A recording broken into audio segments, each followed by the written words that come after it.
رسول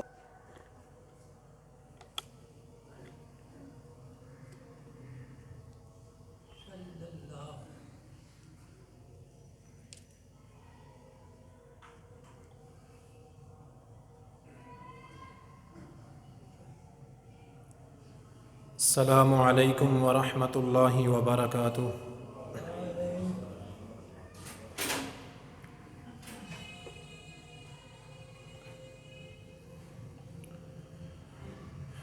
ان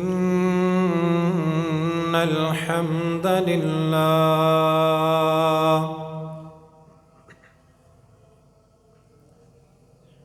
نحمده ونستعینه ونستغفره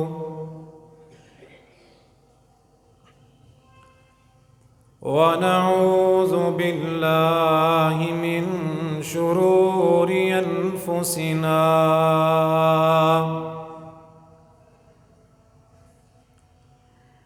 ومن سيئات أعمالنا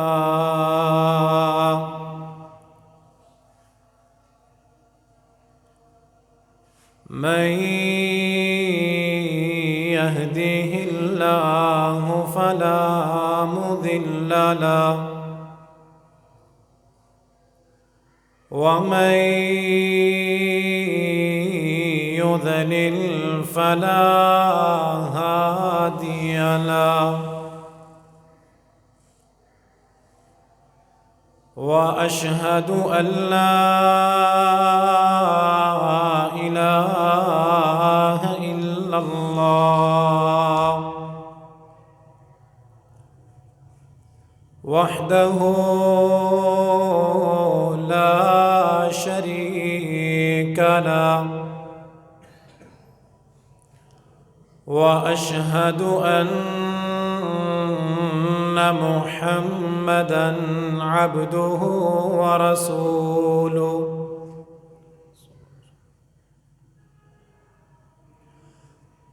أما بعد فإن خير الكلام كلام الله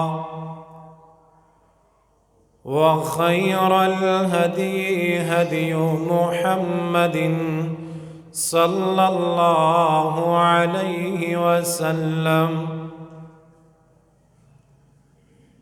وإن شر الأمور محدثاتها وكل محدثة بدعة وكل بدعة ضلالة وكل ضلالة في النار. اللهم صل على محمد وعلى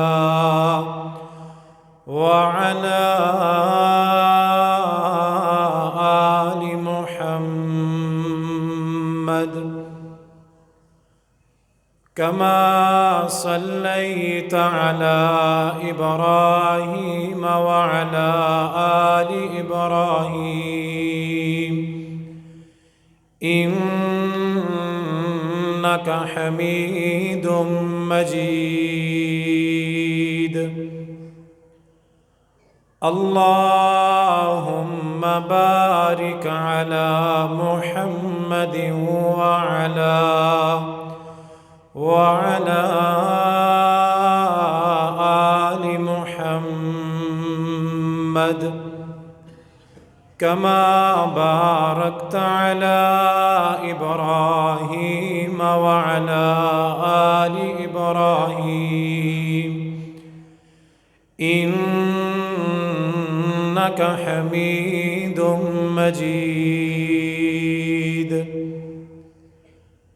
اللهم يا معلم إبراهيم علمني اللهم يا مفهم سليمان فهمني رب اشرح لي صدري ويسر لي أمري واحلل عقدة من لساني يفقه قولي.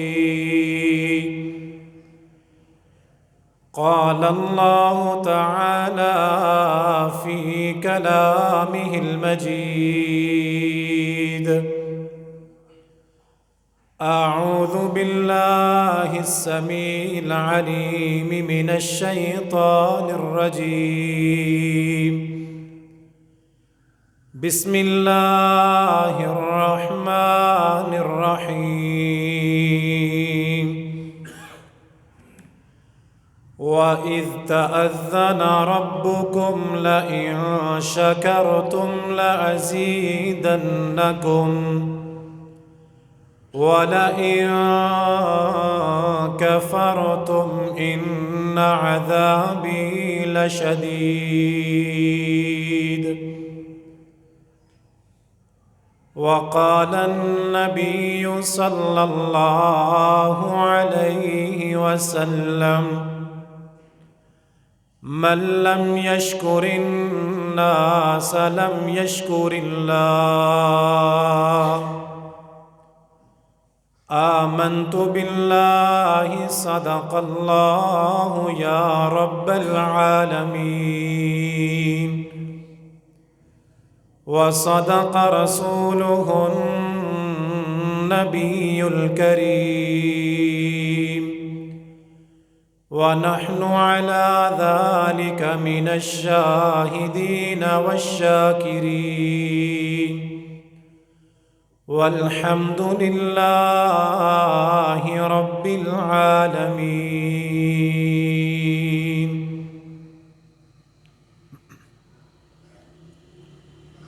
وَإِذْ تَأَذَّنَ رَبُّكُمْ، اور جب تمہارے رب نے صاف اعلان فرما دیا، لَإِن شَكَرْتُمْ لَأَزِيدَنَّكُمْ، یقیناً اگر تم شکر ادا کرو گے تو میں ضرور تمہیں اور عطا کروں گا. وَلَئِن كَفَرْتُمْ إِنَّ عَذَابِي لَشَدِيدٌ، اور اگر تم نے ناشکری اور کفر کیا تو میرا عذاب بڑا سخت ہے. بڑائی، کبریائی، حمد و ثنا اللہ وحدہ لا شریک کے لیے. درود و سلام امام کائنات، امام الانبیاء، سید الرسل، خاتم النبیین جناب محمد الرسول اللہ صلی اللہ علیہ وسلم کی ذات پر.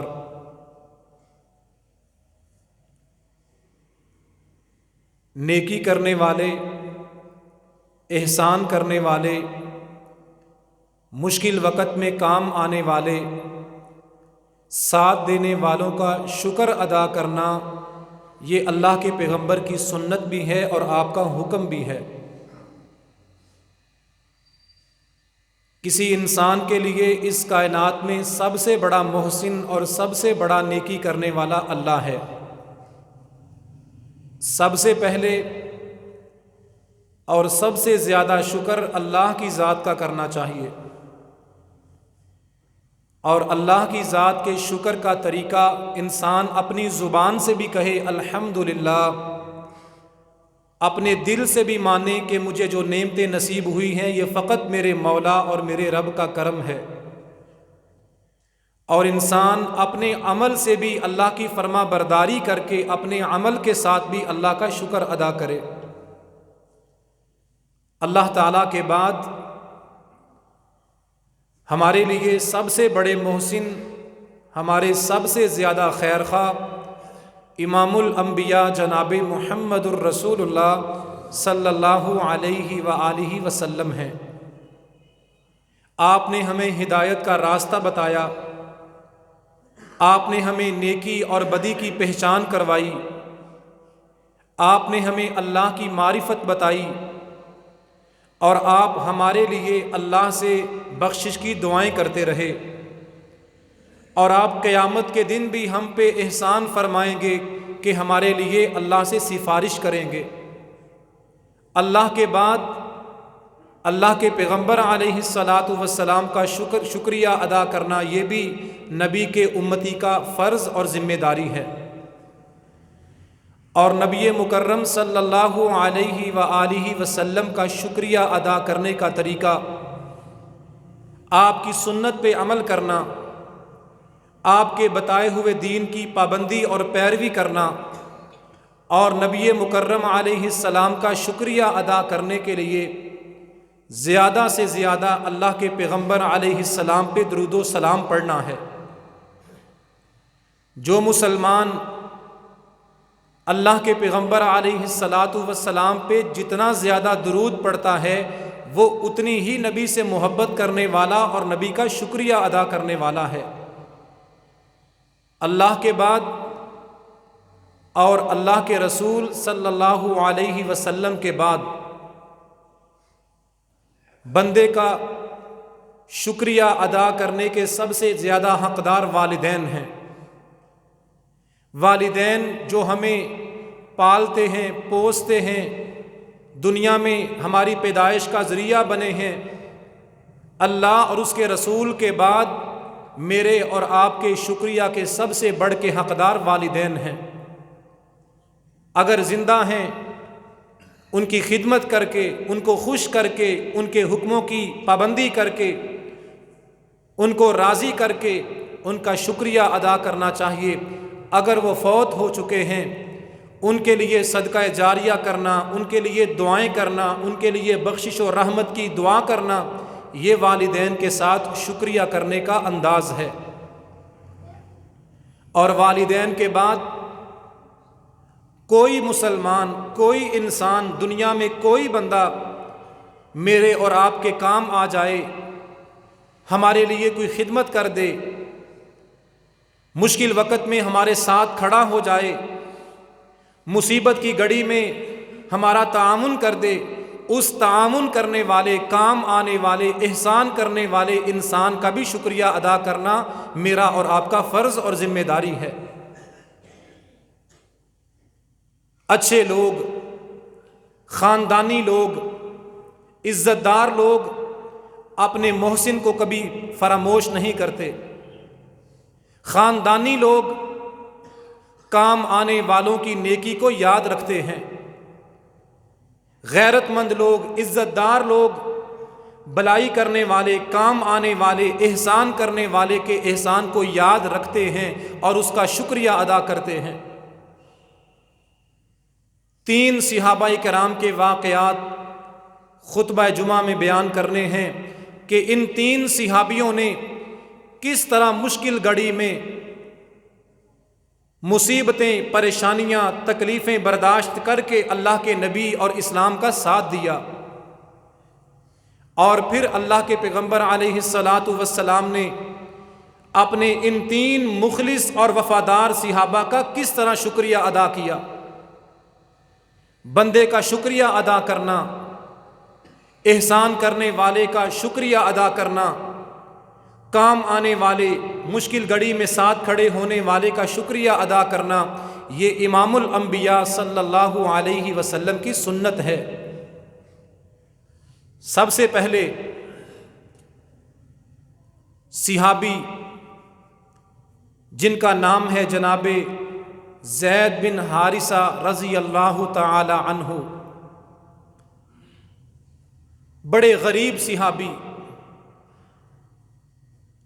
مفلس صحابی، ان کا باپ بھی غلام، لوگوں کا ملازم، لوگوں کا خادم، یہ خود بھی غریب باپ کی غریب اولاد، غلام تھے، ملازم تھے۔ سیدہ خدیجہ رضی اللہ تعالی عنہا کے کسی عزیز نے جناب زید بن حارثہ کو خرید لیا، اور خریدنے کے بعد اس غلام کو سیدہ خدیجہ رضی اللہ تعالی عنہا کے حوالے کر دیا۔ جناب زید رضی اللہ تعالی عنہ سیدہ خدیجہ رضی اللہ تعالی عنہا کے خادم تھے، ملازم تھے، غلام تھے۔ سیدہ خدیجہ رضی اللہ تعالی عنہا کی شادی اللہ کے پیغمبر علیہ الصلاۃ والسلام کے ساتھ ہوئی۔ یہ غلام بھی سیدہ کے ساتھ اللہ کے نبی کے گھر میں آ گیا۔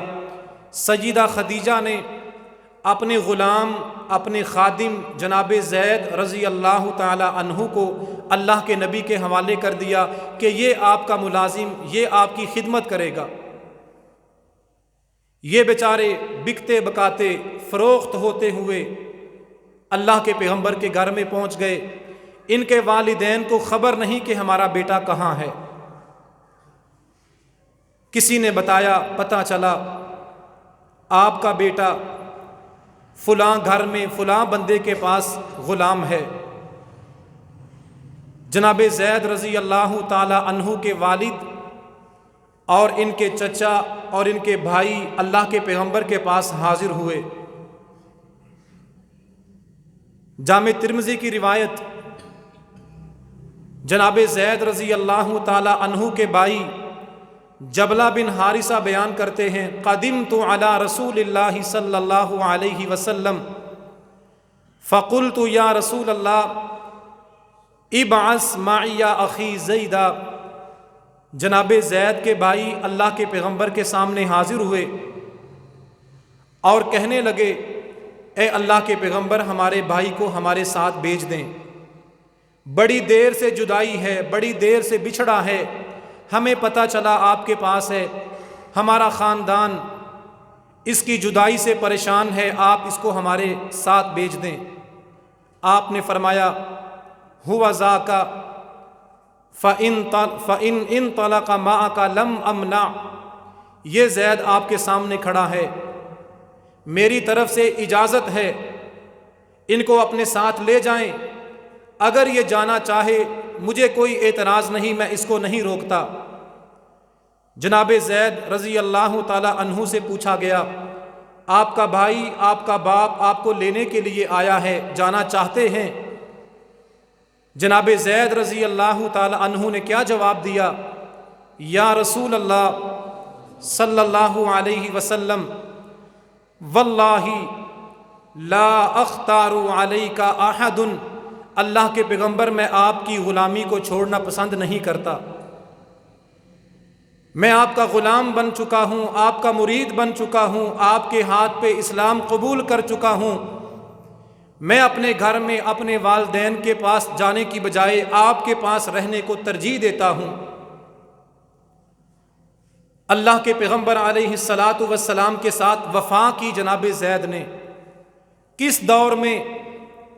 جب کلمہ پڑھنے والوں کو مارا اور پیٹا جاتا تھا، جب کلمہ پڑھنے والے بھوک کی حالت میں خالی پیٹ غشی کے دورے کھا کے بازاروں میں گر جاتے تھے، زید نے وفا کی، محبت کی داستان قائم کر دی۔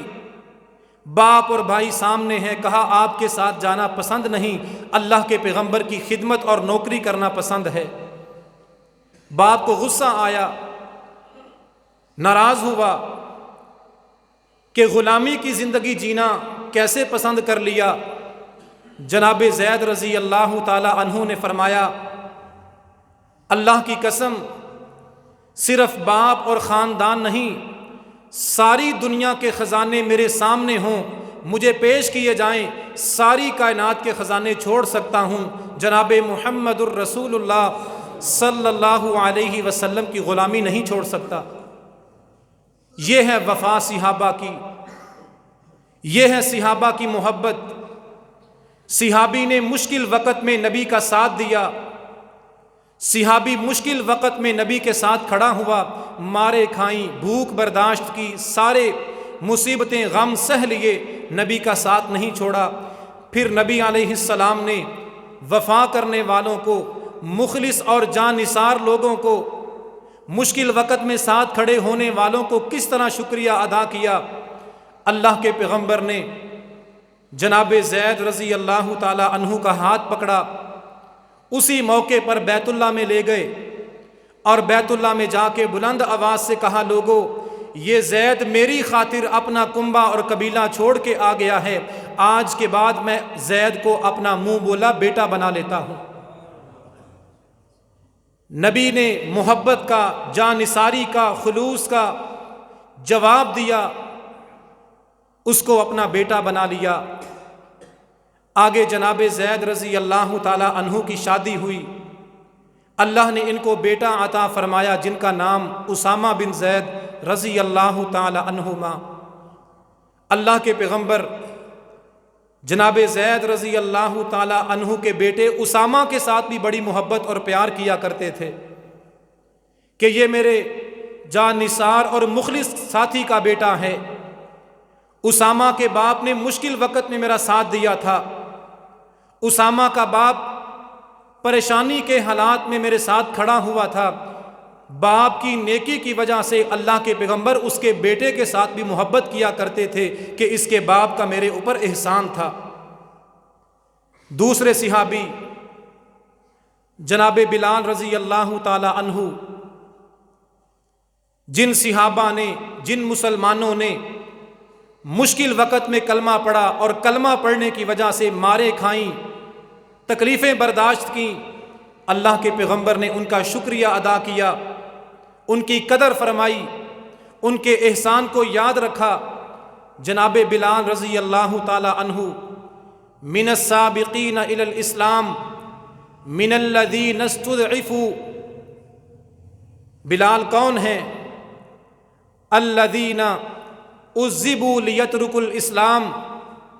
جناب بلال رضی اللہ تعالی عنہ شروع میں اسلام قبول کرنے والے، اس وقت اسلام قبول کیا جب چند لوگ مسلمان تھے اور کلمہ پڑھنے والوں کو مکہ کے بازاروں میں گلے میں رسی ڈال کے کھینچا اور گھسیٹا جاتا تھا، اور جناب بلال رضی اللہ تعالی عنہ بھی غلام، اور غلام باپ کے بیٹے، غریب خاندان، لوگوں کے غلام اور ملازم، ان کا آقا اور ان کا مالک امیہ بن خلف تکلیفیں دیتا، کوئلوں پہ لٹا دیتا، دوپہر کے وقت گرم ریت پہ لٹا کے اوپر پتھر رکھ دیتا، بلال کی زبان سے ایک ہی جملہ نکلتا، احد احد، اللہ ایک ہے، اس بات کو نہیں چھوڑ سکتا۔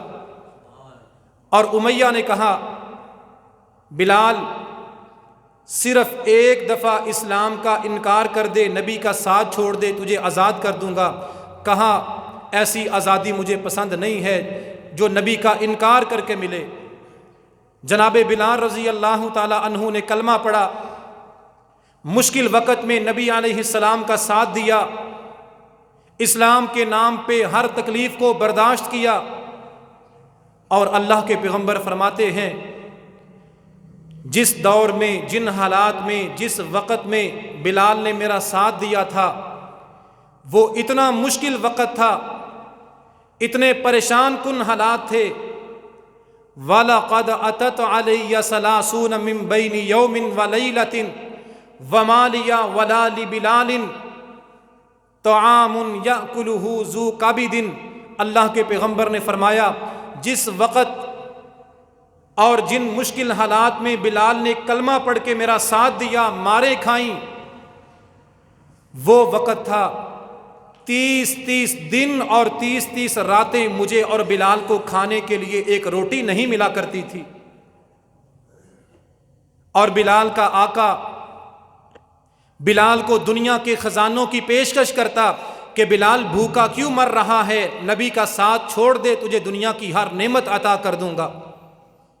اللہ کے پیغمبر فرماتے ہیں جس دور میں بلال میرے ساتھ کھڑا ہوا، جس دور میں بلال نے اسلام کو سہارا دیا، اسلام کو قبول کیا، اتنے پریشان کن حالات تھے کہ 30 دن میں اور بلال روٹی کے چند ٹکڑے کھا کے گزارا کیا کرتے تھے۔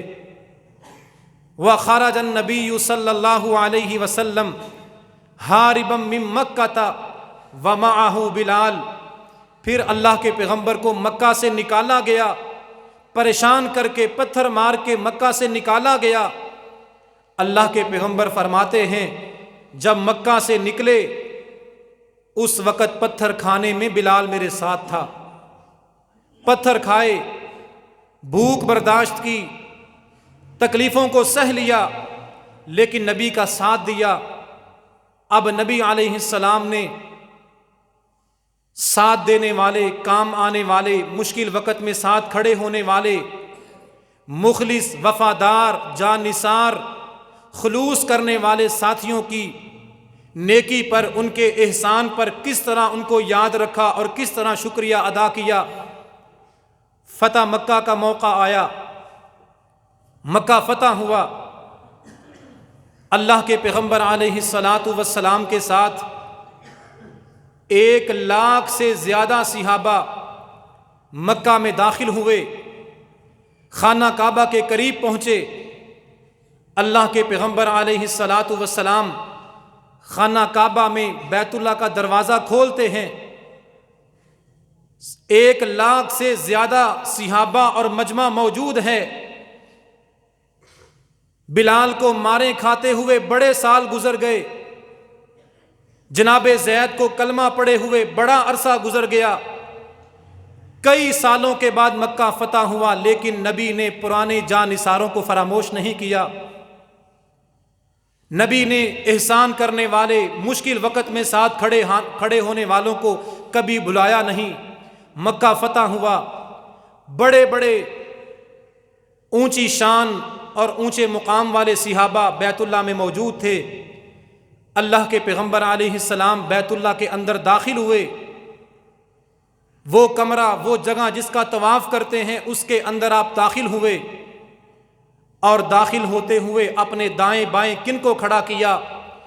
ایک طرف جناب بلال ہیں اور ایک طرف جناب اسامہ بن زید، دونوں غریب صحابی، مشکل وقت میں مارے کھانے والے، مشکل وقت میں کوئلوں پہ لیٹنے والے، 1,00,000 صحابہ میں سے جن 2 صحابہ کو آپ اپنے ساتھ عزت و احترام کے ساتھ بیت اللہ میں لے کے داخل ہوئے، یہ دونوں آپ کے پرانے مخلص جان نثار تھے۔ اور بیت اللہ کے باہر عتاب بن اسید، ابو سفیان اور مکہ کا بہت بڑا چوہدری کافر حارث بن ہشام بیٹھے تھے۔ اللہ کے پیغمبر ان کافروں کو دکھا رہے تھے کہ میں محمد ہوں صلی اللہ علیہ وسلم، جو فتح ملنے پر، عزت ملنے پر، حالات بہتر ہونے پر پرانے جان نثاروں اور پرانے محسنین کو فراموش نہیں کرتا۔ آپ بیت اللہ میں لے کے جناب بلال کو داخل ہوئے، کس لیے؟ یہ ثابت کرنے کے لیے کہ مشکل وقت میں کام آنے والوں کو، پریشان حالات میں ساتھ دینے والوں کو فراموش کرنا یہ نبی کی سنت نہیں ہے۔ اللہ کے نبی کی سنت اور طریقہ یہ ہے، عزت دار اور خاندانی لوگ اپنے غلاموں کو، اپنے ماتحتوں کو، پرانے ساتھیوں کو، پرانے مخلصوں کو، جان نثاروں کو حالات بہتر ہونے پہ فراموش نہیں کرتے۔ یہ عزت دی آپ نے، یہ احترام دیا۔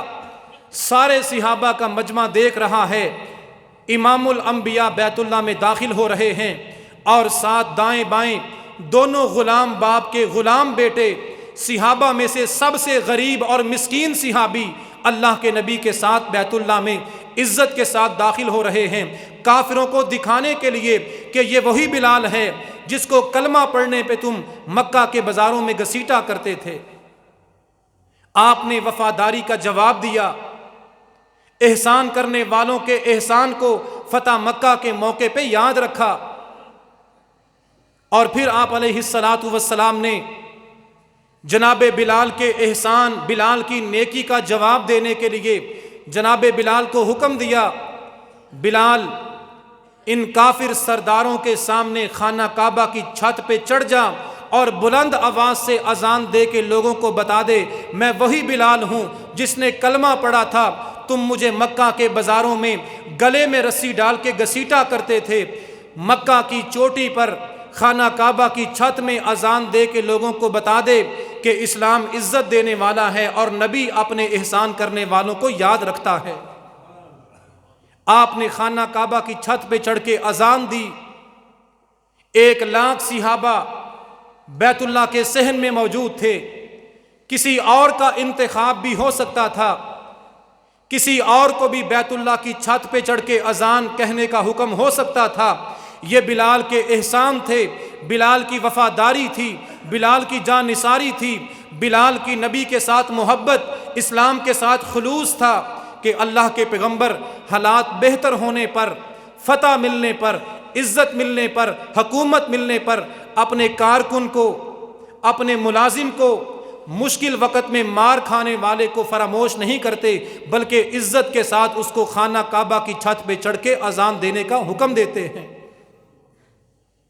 خاندانی لوگ، عزت دار لوگ کام آنے والوں کو بھولتے نہیں۔ یہاں لوگوں کے پاس 4 ٹکے آ جائیں، لوگوں کے انداز بدل جاتے ہیں۔ یہاں حالات بہتر ہو جائیں، لوگ سلام لینا چھوڑ دیتے ہیں۔ خاندان میں سپورٹ کرنے والے، کھڑا کرنے والے، سہارا دینے والوں کو لوگ فراموش کر دیتے ہیں جب حالات سیدھے ہوتے ہیں، 4 ٹکے آتے ہیں۔ خاندانی لوگ، باعزت لوگ، اچھی تربیت کے مالک لوگ مشکل وقت میں ساتھ کھڑے ہونے والوں کو حالات بہتر ہونے پر، عزت ملنے پر، حکومت ملنے پر کبھی فراموش نہیں کرتے۔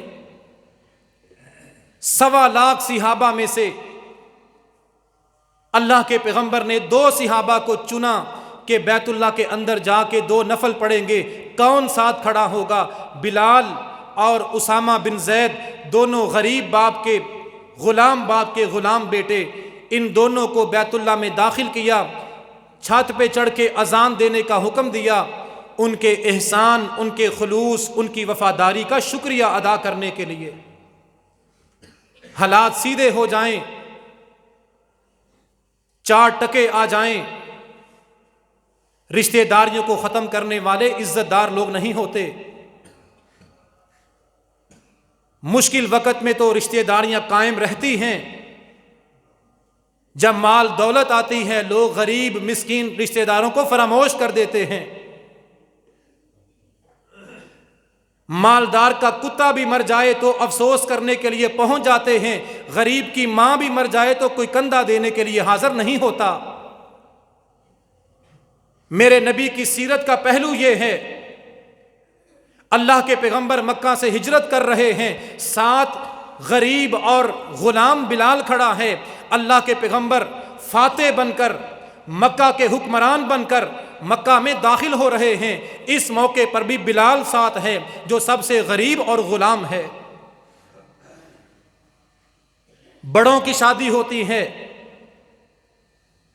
وڈیروں، نوابوں اور چودھریوں کے گھر میں شادی ہوتی ہے، قرضہ اٹھا کے بھی سلامی دینے کے لیے پہنچ جاتے ہیں۔ غریب کی بیٹی گھر میں بیٹھی بوڑھی ہو رہی ہے، یہ میرے نبی کا طریقہ نہیں ہے۔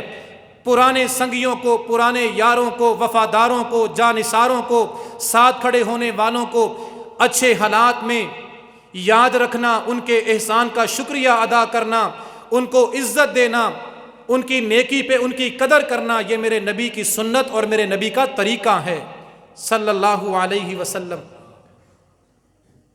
جو کام آیا ہے، جس نے خدمت کی ہے، ملازمت کی ہے، آپ کے لیے بھلائی کی ہے، اس کا شکریہ ادا کریں، اس کے احسان کو یاد رکھیں، اس کے احسان کی قدر کریں۔ اور آخری صحابی کا واقعہ، جن کا نام اسلام قبول کرنے سے پہلے عبد العزیٰ تھا، ان کا باپ چھوٹی عمر میں تھے، فوت ہو گیا، ماں بڑی غریب، کوئی بڑا بھائی کمانے والا نہیں تھا۔ چچا نے ہمدردی اور نیکی کی، چچا نے اپنے بھتیجے کو پالا، روزگار اور معیشت چلانے کے لیے کچھ بکریاں، کچھ اونٹ اپنے بھتیجے کو دے دیے، گھر دے دیا، سامان دے دیا۔ اللہ کے پیغمبر علیہ الصلاۃ والسلام کا دین پھیلا، عبد العزیٰ نے اسلام کی دعوت سنی، اللہ کے پیغمبر کی تعلیمات کو سنا، دل میں خواہش پیدا ہوئی اسلام قبول کرنے کی، لیکن چچا کا ڈر تھا، چچا بہت سخت اور بہت ضد کرنے والا کافر تھا۔ چچا نے کہا اگر کلمہ پڑھا، اسلام قبول کیا، جتنی بکریاں جتنے اونٹ تیری حویلی میں کھڑے ہیں، جس گھر میں تو رہتا ہے، ہر چیز چھین لوں گا، واپس لے لوں گا، گھر سے نکال دوں گا، جو لباس تو نے اپنے بدن پہ پہنا ہے یہ بھی اتار لوں گا، لیکن دل میں تڑپ بڑی ہے، اللہ نے اسلام کی محبت پیدا کر دی ہے۔ ایک دن ہوا،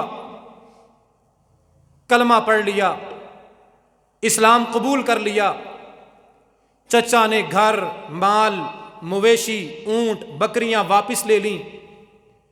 سیرت کی کتابوں میں لکھا ہے یہاں تک کہ اس ظالم نے عبد العزیٰ کے جسم سے لباس بھی اتار لیا۔ ماں نے دیکھا، کہا ماں ہر چیز قربان کر سکتا ہوں لیکن اب اسلام کو چھوڑ نہیں سکتا۔ ماں نے پرانا کمبل، پرانا ٹاٹ دیا، آپ نے 2 ٹکڑوں میں کر کے آدھا اس کو تہبند بنا لیا، آدھا اوپر جسم پہ لے لیا، سفر کرتے ہوئے مدینہ میں پہنچے۔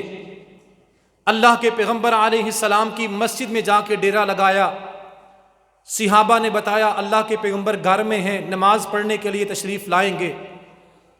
آپ تشریف لائے، عبد العزیٰ مسجد کے کونے میں بیٹھا ہے۔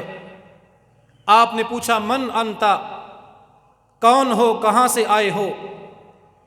کہا آپ کی دعوت کو سنا، اسلام کی اللہ نے محبت ڈالی، اسلام قبول کر لیا، آپ سے سیکھنا چاہتا ہوں، پڑھنا چاہتا ہوں، خدمت کرنا چاہتا ہوں، عبد العزیٰ نام ہے۔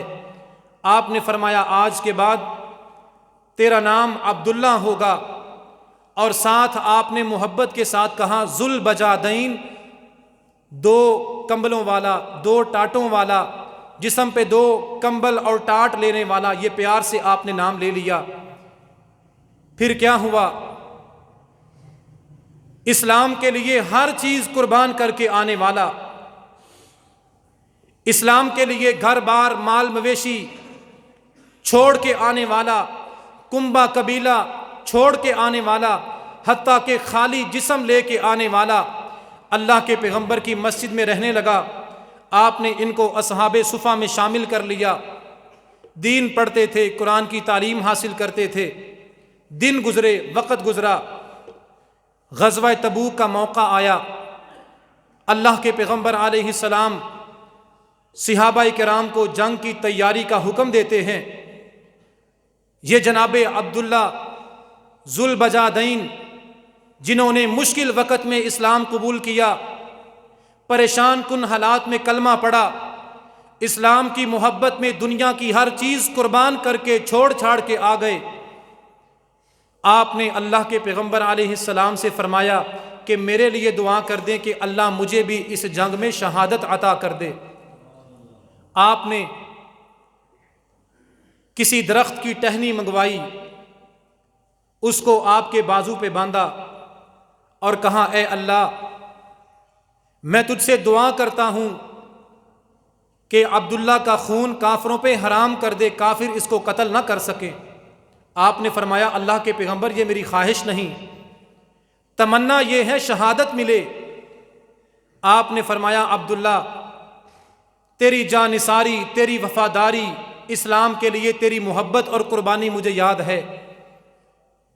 آپ نے اس احسان کو، اس نیکی کو، اس پرانے وقت کو یاد کیا اور شکریہ ادا کرتے ہوئے فرمایا عبداللہ تو ہمارے ساتھ جہاد کے سفر میں جائے گا، ہمارے ساتھ شرکت کرے گا، لیکن تیرا مقابلہ نہ بھی ہو، تو کافر کی تلوار سے نہ بھی شہید ہو، تجھے بخار کے ساتھ موت آ جائے، اللہ تجھے قیامت کے دن شہیدوں کا درجہ عطا کرے گا۔ اور پھر اسی غزوہ کے موقع پر جناب عبداللہ کو بخار ہوا رضی اللہ تعالی عنہ، اسی بخار میں آپ اللہ کو پیارے ہو گئے۔ غور کیجئے کس طرح میرے نبی نے مشکل وقت میں ساتھ آنے والوں کے ساتھ وفاداری نبھائی۔ لوگ احسان کرنے والوں کو بھول جاتے ہیں، لوگوں کو پہچان اور معرفت باقی نہیں رہتی، حالات سیدھے ہوتے ہیں، 4 دن گزرتے ہیں، 4 ٹکے آتے ہیں، لوگ پرانے یاروں کو، وفاداروں کو بھول جاتے ہیں، نام تک یاد نہیں رہتا۔ اسی جنگ میں جناب عبداللہ فوت ہوتے ہیں۔ کس طرح میرے نبی نے اپنے وفادار کو رخصت کیا، الوداع کیا، وفاداری کو نبھایا، پرانے تعلق کو یاد رکھا، صحابی کے احسان کا بدلہ دیا۔ جناب بلال بن حارث المزنی فرماتے ہیں جب جناب عبداللہ فوت ہوئے، اللہ کے نبی علیہ السلام نے میری آنکھوں کے سامنے ان کا جنازہ پڑھا، ان کو دفن کیا۔ منظر کیا تھا؟ میرے نبی کی سنت، وفاداروں کی وفاؤں کو یاد رکھنا، میرے نبی علیہ السلام کی سنت، خلوص کرنے والے، ساتھ دینے والے، نیکی کرنے والوں کی نیکی کو یاد رکھنا ہے۔ آپ علیہ السلام نے مشکل وقت میں سب کچھ اسلام کے لیے چھوڑ کے آنے والے عبداللہ کو، نبی کی محبت میں ہر چیز قربان کرنے والے کو، کس طرح اس کے احسان کو یاد رکھا۔ آپ علیہ السلام اپنے محبوب اور لاڈلے صحابی کو دفن کرنے کے لیے خود قبر میں اترتے ہیں، سارے کام چھوڑ کے، ساری مصروفیات ترک کر کے وفادار کے ساتھ وفا نبھانے کے لیے آتے ہیں، قبر میں کھڑے ہوتے ہیں۔ یہ حدیث پڑھی، دل موم ہوا، آنکھیں نم ہو گئیں۔ عبداللہ تو نے اسلام کے لیے ہر چیز قربان کر دی، لیکن تیری عظمت پہ قربان کہ تیرا جنازہ پڑھنے کے لیے، دفن کرنے کے لیے خاتم النبیین تیری قبر میں اترتے ہیں۔ اور قبر کے کنارے جناب ابو بکر اور جناب عمر رضی اللہ تعالی عنہما کھڑے ہیں۔ جناب ابو بکر اور عمر اس وفادار کی میت کو بڑی محبت سے اٹھاتے ہیں اور اللہ کے نبی کو پکڑاتے ہیں۔ اللہ کے پیغمبر کے چہرے اور دل پہ غم ہے، آنکھوں میں آنسو ہیں۔ فرمایا ادباً الی اخیکما، ادباً الی اخاکما، ابو بکر اور عمر ذرا محبت کے ساتھ پکڑاؤ، یہ بڑا وفادار ہے۔ ادباً الی اخاکما، ابو بکر خیال کرنا چوٹ نہ لگ جائے، ابو بکر سخت ہاتھ نہ لگانا، ادباً الی اخاکما، بڑی محبت سے پکڑاؤ، یہ وہ ہیں جو اسلام کے لیے ہر چیز چھوڑ کے آیا تھا۔ اور آپ نے اپنے مبارک ہاتھوں سے آنسو بہاتے ہوئے، دعائیں دیتے ہوئے اس وفادار اور جانثار کو قبر میں اتارا، رو رو کے اتنی دعائیں کیں، رو رو کے اتنی بخشش مانگی۔ پاس کھڑے جناب عبداللہ بن مسعود دیکھ رہے تھے۔ جناب عبداللہ بن مسعود فرماتے ہیں اللہ کے نبی نے عبداللہ کی وفاؤں پر، عبداللہ کی قربانیوں پر، جو مشکل وقت میں اس نے نبی کا ساتھ دیا تھا، اس کا احسان، اس کے احسان کا شکریہ ادا کرنے کے لیے قبر میں اتارا، رو رو کے اتنی دعائیں کیں۔ ابن مسعود فرماتے ہیں میرے دل میں تمنا پیدا ہوئی، کاش آج یہ میت میری ہوتی اور قبر میں میں اترتا۔ یہ وفاؤں کا صلہ ہے جو نبی ادا کرتے ہیں۔ ساتھ چلنے والے، کام آنے والے، مشکل وقت میں ساتھ دینے والے، اسلام کے لیے وفاداری کرنے والے، مشکل وقت میں حوصلہ دینے والے، ہمت دینے والوں کو میرے نبی اس خلوص اور محبت کے ساتھ رو کے، آنسو بہا کے، دعائیں دے کے الوداع کر رہے ہیں اور اپنی امت کو سبق دے رہے ہیں۔ لوگوں، حالات بہتر ہونے پہ وفاداروں کو فراموش نہیں کرنا چاہیے۔ حالات بہتر ہونے پہ پرانے تعلقات کو ختم نہیں کرنا چاہیے۔ حالات اچھے ہونے پہ مخلصوں کو، جانثاروں کو، وفاداروں کو، محبت کرنے والوں کو فراموش نہیں کرنا چاہیے۔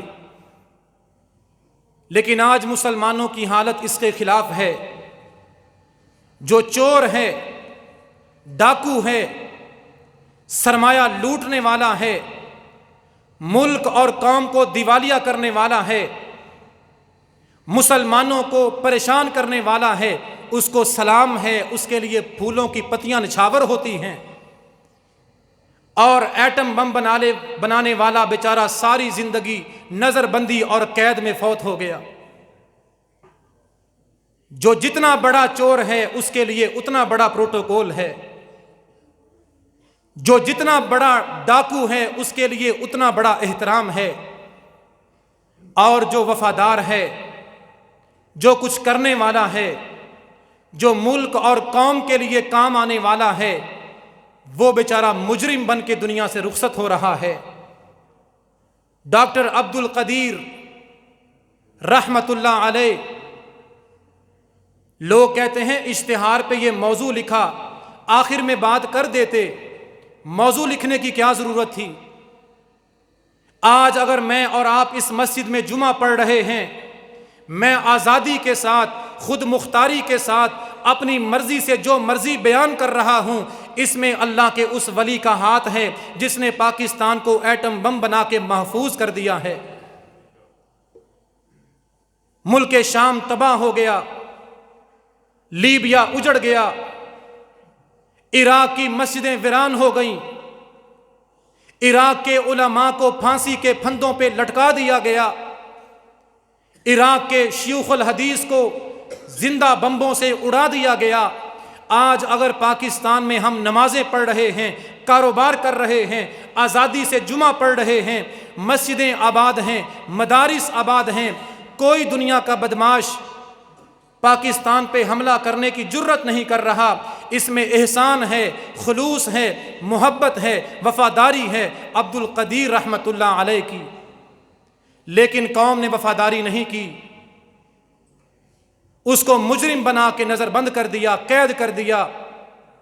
اور بعض عقل مند کہتے ہیں دنیا کے پریشر میں ایسا کیا، دنیا کو دکھانے کے لیے ایسا کیا۔ اگر دنیا کو دکھانے کے لیے کیا ہے، پھر 14 اگست پہ آزادی کس لیے؟ پھر ہم آزاد نہیں ہیں، ذہنی طور پر غلام ہیں۔ اس نے کروڑوں روپے کی تنخواہ کو انگلینڈ اور آئرلینڈ میں چھوڑا، اپنے وطن کے لیے یہاں آ کے خدمت کی، یہاں کام کیا، یہاں ایٹم بم بنایا، دنیا کی آفریں پیشکشیں ٹھکرا دیں۔ لیکن قوم نے حال کیا کیا؟ 2003 کے اخبار میں جب خبر شائع ہوئی کہ ڈاکٹر عبد القدیر کو نظر بند کر دیا گیا، قید کر دیا گیا، ہم نے کیا اپنے محسن کا شکریہ ادا کیا؟ اور قوم کو، ملک کو محفوظ کرنے والے اس اللہ کے بندے کو موت آئی نظر بندی میں اور قید کی حالت میں۔ جس نے دیکھنا ہے، سننا ہے، جمعے کے بعد مجھے ملے، ڈاکٹر صاحب کا وہ انٹرویو میرے پاس موجود ہے۔ صحافی پوچھتا ہے، ڈاکٹر صاحب آپ نے ملک اور قوم کے لیے بڑی خدمت کی ہے، زندگی میں کسی بات کا پچھتاوا یا غم ہوا ہو؟ ڈاکٹر صاحب کے الفاظ ہیں، کہا زندگی میں غم اور پچھتاوا اس بات کا ہے کہ میں نے اس ناقدری قوم کے لیے کیوں کام کیا ہے۔ اس نے کہا آپ کی بڑی خدمات ہیں، قوم پہ مہنگائی کا عذاب، لوڈ شیڈنگ کا عذاب، اس پہ کام کریں۔ انٹرویو موجود ہے، دیکھ سکتے ہیں، سن سکتے ہیں۔ صحافی پوچھتا ہے لوڈ شیڈنگ سے نجات دینے کے لیے، بجلی سستی کرنے کے لیے کوئی خدمت پیش کریں، آپ سائنسدان ہیں۔ ان کے الفاظ تھے، کہا جو حشر اس قوم نے اور سیاستدانوں نے، ان چوروں اور ڈاکوؤں نے میرے ساتھ کیا ہے، میرے پاس بجلی کا حل تو موجود ہے، لیکن تہیا کیا ہے، قسم کھائی ہے، اس ناشکری قوم کے لیے اب کچھ نہیں کرنا۔ بجلی کا حل بھی موجود، لوڈ شیڈنگ کا علاج بھی موجود، ہر کام میں کر سکتا ہوں، قوم کو مفت بجلی فراہم کر سکتا ہوں، لیکن جو قدر کی ہے، انہوں نے جو سلوک کیا ہے، سیاستدانوں نے جو تکلیف پہنچائی ہے، اب میں پاکستان کے لیے کچھ کرنے کے لیے تیار نہیں ہوں۔ پاکستان پہ جو عذاب، جو مسائل، جو پریشانیاں مسلط ہیں، اس وجہ سے بھی ہیں کہ یہ پوری قوم ناشکری ہے، اپنے محسنوں کو فراموش کرنے والی قوم ہے۔ کشمیر کے لیے کھڑا ہونے والا، سیلاب آئے سب سے پہلے پہنچنے والا، زلزلہ آئے راشن کی گاڑیاں لے کے جانے والا، جیل کی زندگی گزار رہا ہے، بلا وجہ قید میں پڑا ہے، اور چور اور ڈاکو باہر ملکوں میں عیاشیاں کر رہے ہیں، یہ ہم نے اپنی قوم کے محسنوں کے ساتھ حال کیا ہے۔ عزت دار لوگ، خاندانی لوگ، نیکی کرنے والے، احسان کرنے والوں کے احسان کو یاد رکھتے ہیں اور ان کا شکریہ ادا کرتے ہیں۔ وما علیہ الا البلاغ المبین۔